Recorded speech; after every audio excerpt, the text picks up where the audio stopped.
नमो नमः. मी वॅस्ट्रो गायत्री जोशी. नमस्कार. गुढीपाडव्याला आपण कडुलिंबाचा प्रसाद आवर्जून खातो, पण त्यामागचं शास्त्र तुम्हाला माहिती आहे का?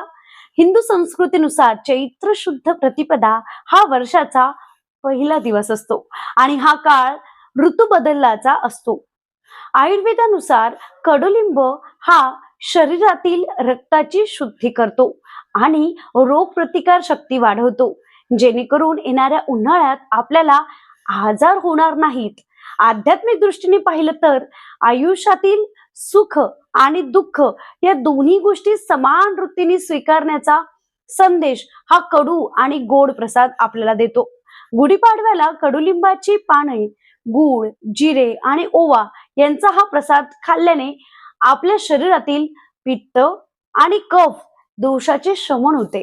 म्हणून हे केवळ एक संस्कार नसून ते एक उत्तम आरोग्यदायी शास्त्र आहे. अशा सखोल माहितीसाठी चॅनलला आता सबस्क्राईब करा.